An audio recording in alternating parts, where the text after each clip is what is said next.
Yo, what up, guys? This is your boy Kofi with KO Sports Talk back at with another video.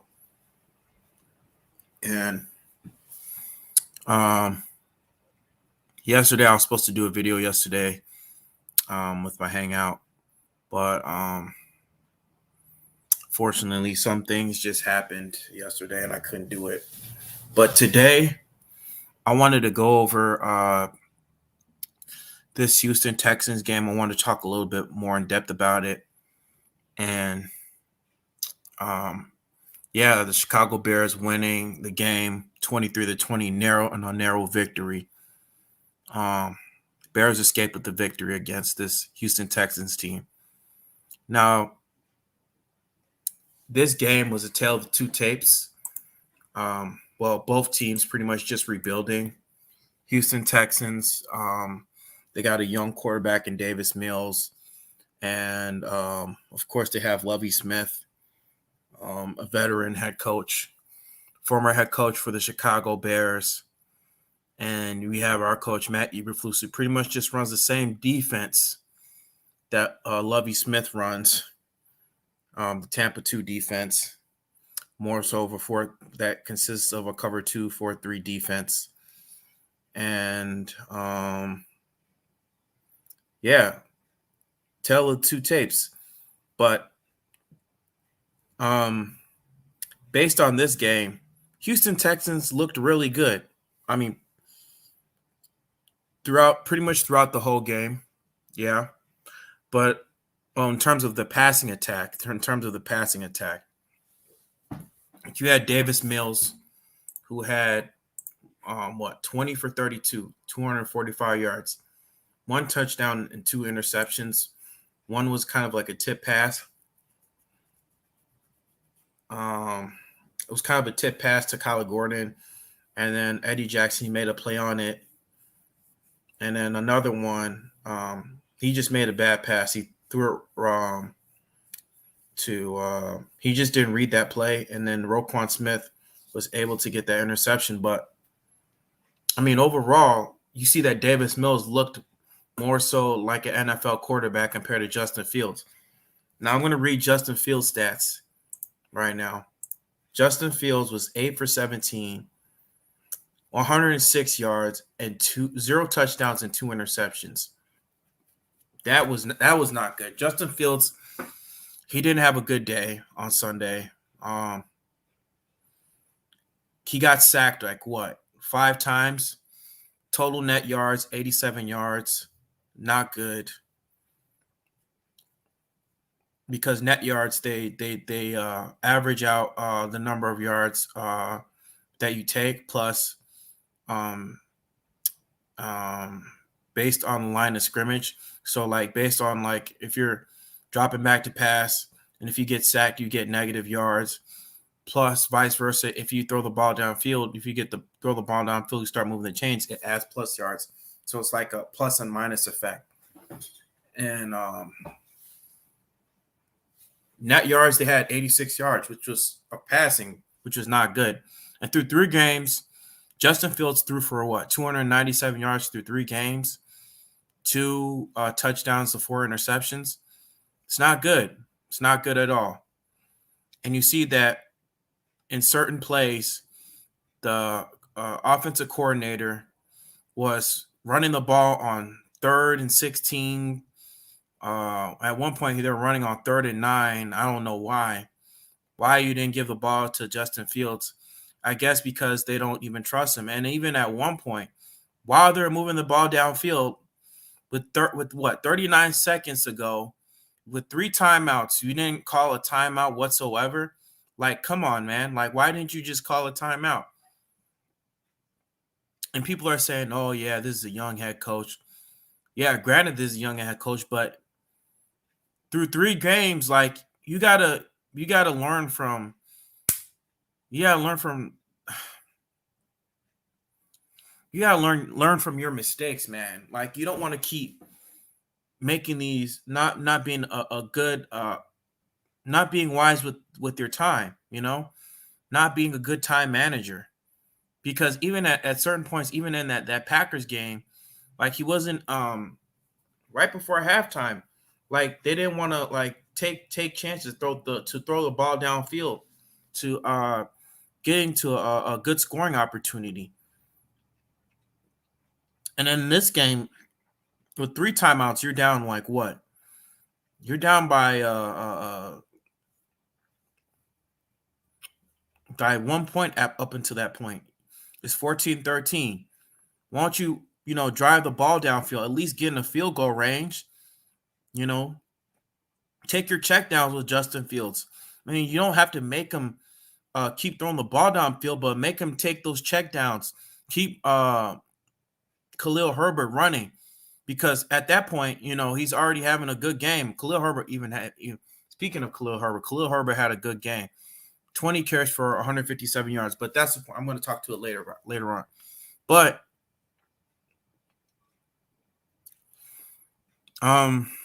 like, I don't know what's going on. Like, why you're not moving the ball downfield when you know you have 3 timeouts already. And you decide to waste 30 seconds when you have 3 timeouts to just go into halftime. That's not good coaching. That's not good coaching, man. Yo, what up, bro? What's up, man? Hold on for a sec.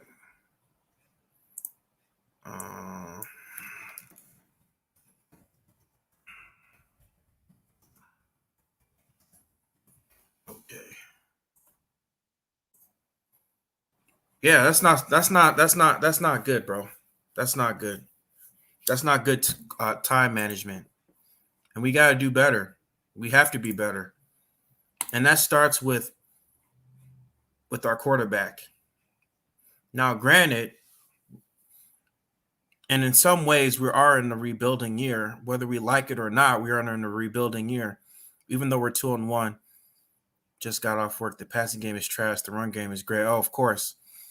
Yeah. But like I said,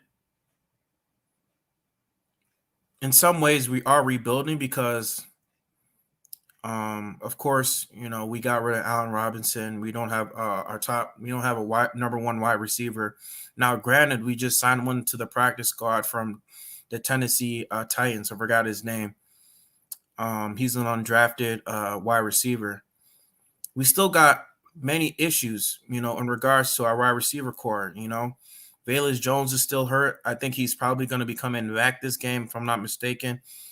N'Keal Harry's still hurt. Byron Pringle's going to be out for like the next 4 weeks. Like, we still got, some wide receiver issues. And the good thing about Ryan Poles is that, he sees that we have a need for a number one wide receiver. It's a good thing that he did sign a wide receiver. He's trying to, fix up the Ryan Pace mess, the mess that Ryan Pace made, that bed, that dirty ass bed that he made, putting us like over the cap. Like, he's still trying to fix that. Giving up those draft picks. Yeah, I get it. He's doing what he can. But my thing is that this coaching staff, they're not putting Justin Fields in position to succeed. They're not letting him get into a rhythm.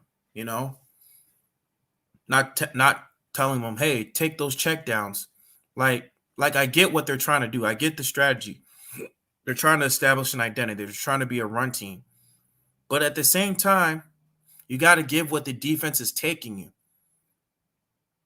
Get Mooney in a slant route. Get Mooney in some certain curl routes where he gets open.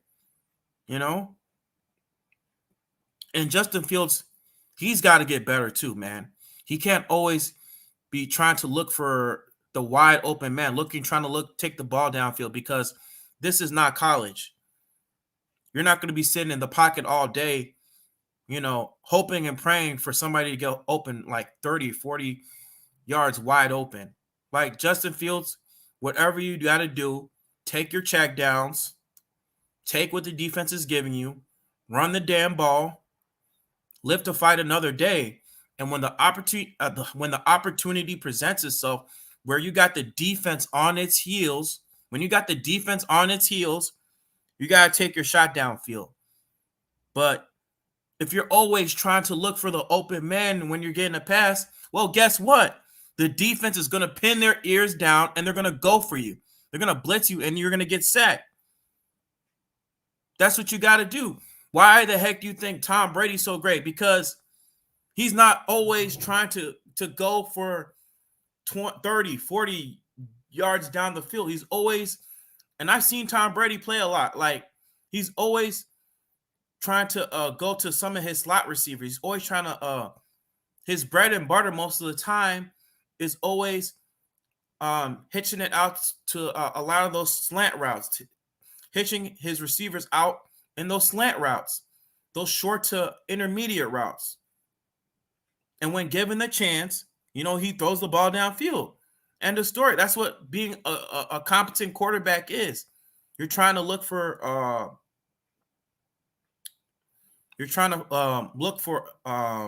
those simple plays, those simple open plays, those simple short to intermediate routes, taking your checkdowns when it's necessary. And that's on the quarterback and on the play calling. That's on both of them. Because the play calling is not helping Justin Fields get into a rhythm where he can be effective. And Justin Fields, when the play calling is good, when you have wide open wide receivers, like during the time when in that game with the Houston Texans, there are times Cole Kmet got open. He threw it to a wide open Cole Kmet, and then he got intercepted. At one time, he missed a wide open Equanimeous St. Brown, and then he took a sack.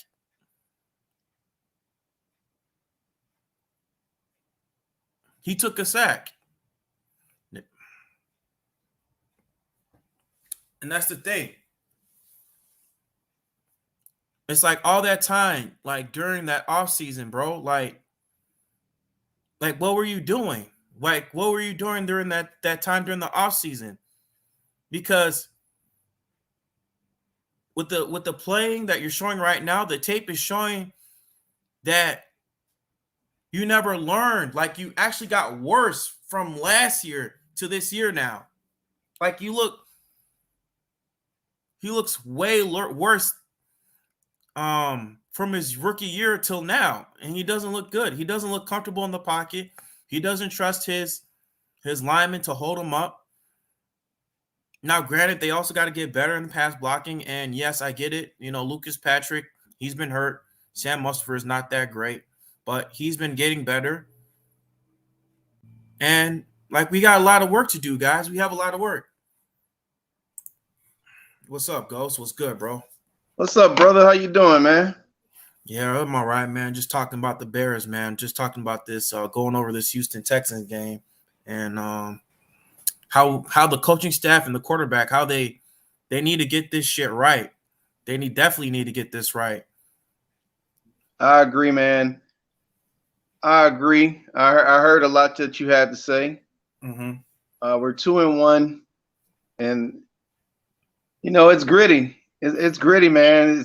I hope it doesn't become a situation that we've had the past decade with just like mediocre quarterback play and great defense and run the football. Mm-hmm. Even that guy Schleg Daddy actually mentioned that stuff. I semi kind of agree with him on that about having a going through the same things we've been going through, man. And not giving on Justin just yet. You're right. Justin does need to improve. We can't give up on him. I don't like the fact that a lot of these Bears fans are already giving up, calling him a bust. Like, no, he's not far from a bust. You got to give him at least a year or 2 more years because, I mean, this is technically his rookie season. He hasn't even played a full season yet. I agree. Like I said, the coaching staff, they haven't been putting him in positions to succeed. I'm like, yeah, I get it. You want to get him going on the run game. You're trying to establish an identity with this run game, but at the same time, you got to trust. You got to trust your quarterback because this past game I've been seeing, like, I see that they really don't trust Justin Fields, man. Like maybe I'm wrong. Maybe I don't know what they're doing behind the scenes, but based on what I'm seeing from the field, like at certain instances when during like crucial third down instances, they're running the ball. That's an indication of them not trusting their quarterback. Now I don't know if that's part of their plan of him trying to like him coming along or whatever, trying to bring him along slowly. But I mean, from what I saw last year to this year now, like Justin Fields looks way worse than he did last year based on the Mm. tape. All right, let's check out the defenses that he's played against. He played against the 49ers defense, played against Packers teams. These are two teams that people are saying are going to be contenders for the Super Mm-hmm. Bowl. And then you got Lovie Smith's Tampa 2 defense. Let's not we could judge them a little bit right now, but the Giants defense, they're okay too, but they're not Mm-hmm. world beaters. Now, if he doesn't put up yards against this Giants defense, especially more than 100 yards, that's pretty pedestrian, man. I mean, we did run the ball 40 plus times last week, but if he doesn't put up yards against the Giants, because hey, eventually it's all gonna play out, KO, because the more we get into the schedule, the more teams see, okay, the Chicago Bears can run that football. They can run that football. So they're going to line up to put more men in the box. So they're going to make Justin beat them, and if Justin can't do it, then we're going to find out in the weeks to come here. Mm-hmm. But if you look at the schedule, KO Sports Talk, you look at our schedule, man, it's real favorable. Our next 4 to 5 games, the only team that's going to be really tough is the Vikings. So we're gonna see a lot. I think we're gonna see a lot of Justin Fields. The more success that we have running, the more you're gonna see people trying to crowd that box and stop our run game. And Mm-hmm. Justin Fields is gonna have no choice but to start passing the ball accurately. And then we're gonna find out, or we'll bench him for Simeon.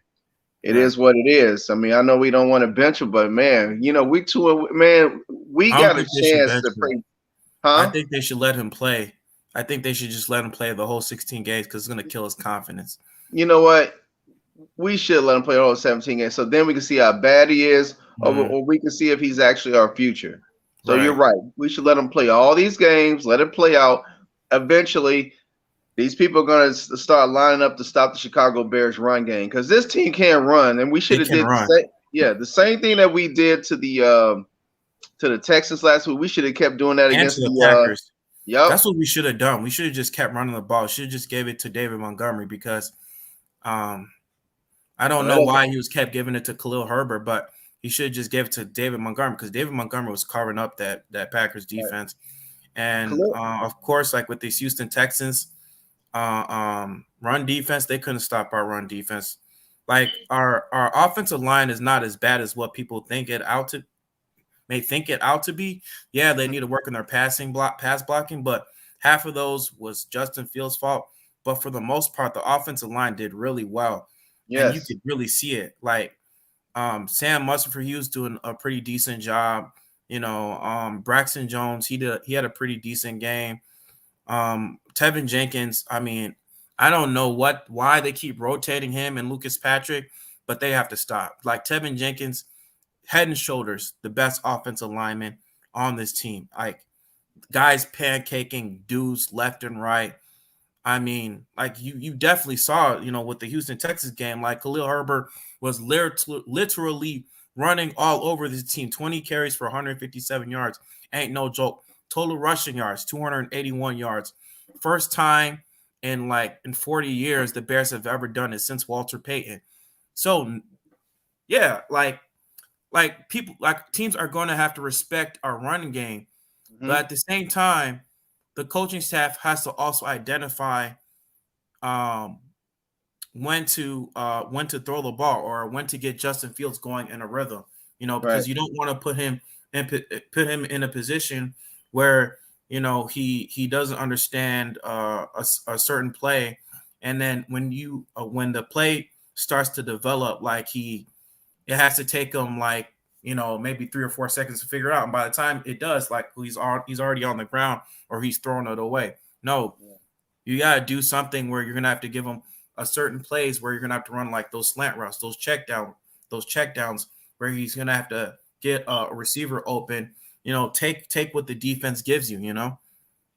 I agree with you. And getting back to when you first started, what you were saying about Tevin Jenkins. Now, a lot of people hell. I was one of them that had gave up on Tevin Jenkins. So I was like, man, this guy just stays hurt. He can't do anything. But now it's the same way with Justin. We have to, you're gonna have to be patient. They was patient with Tevin Jenkins. They put him in a position they thought he could succeed in at guard instead of tackle, and look like it's working out right now. You know what I'm saying? So yeah, so that's really good, man, with Tevin Jenkins. I mean, working out that way. And Justin Fields would be to say, let's give him some time. And like I said, it's all going to work itself out, man. Everything always works itself out. When these teams start stacking that box, then Justin Fields is going to have to make decisions and throw that football. And if he can't analyze the defense like that, then yeah, it's time to move on, man. It's time to not move on, but it sounds like this guy either gotta sucks. Draft another quarterback. It look like right. Yeah, he either sucks, so we're gonna draft another quarterback, or we'll get a younger quarterback or whatever. But so we're gonna find out. It's all gonna work itself out, Bears fans. So stop with the benching, stop with bust and everything. I know we're weary, we're jaded about these Chicago Bears quarterbacks, but let it play its course, and we're gonna see what Justin Fields is all about. And then he can blink us. I'm sure that what's his name? Luke Geske is going to find ways to scheme up to get some of these players the ball, whether it be Mooney, whether it be Cole Kmet, St. Brown, right? Yep, St. Brown. He's going to find a way to scheme up for them to free them up, make a game plan for the player and whoever. And Velus Jones is coming back.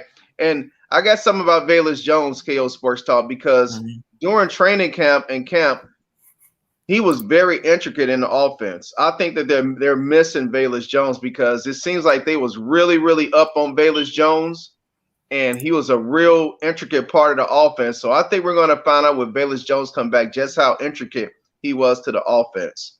And I think you'll see this offense start blossoming, and they're going to have to respect the speed of Velus Jones playing in that slot.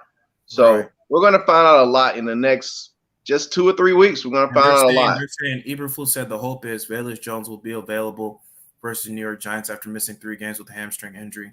The Bears will have a plan for him to come back, but will have to adjust it last few weeks. He's conditioning and working in there. Yep. Yeah, I definitely think he's very intricate part of this offense. Yep. And especially in the return game. Yep. Sylvester Montgomery is right. Sylvester Montgomery is right. Because if you can't make plays, I'm telling this guy's a weapon. Velus Jones is a weapon. And I'm sure during camp, as we saw in some of those videos, Justin Fields was throwing the ball a lot to Velus Jones. And that's why the coaching staff was so high on Velus Jones, because it seemed like him and Justin developed a rapport with each other. A connection with each other. Yep, it sure did. I mean, we all hear about him and Mooney, with this connection, but Velus Jones is a key because that's an extra weapon that we haven't had with speed in that slot.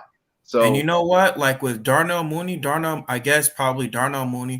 reason why he's not been getting enough opportunities because like you have a couple guys like double teaming him because they already know, Darnell Mooney, we're gonna have to respect. They respect, his game. And so when you get Velus Jones back, I mean, it's gonna free up Darnell Mooney a little more.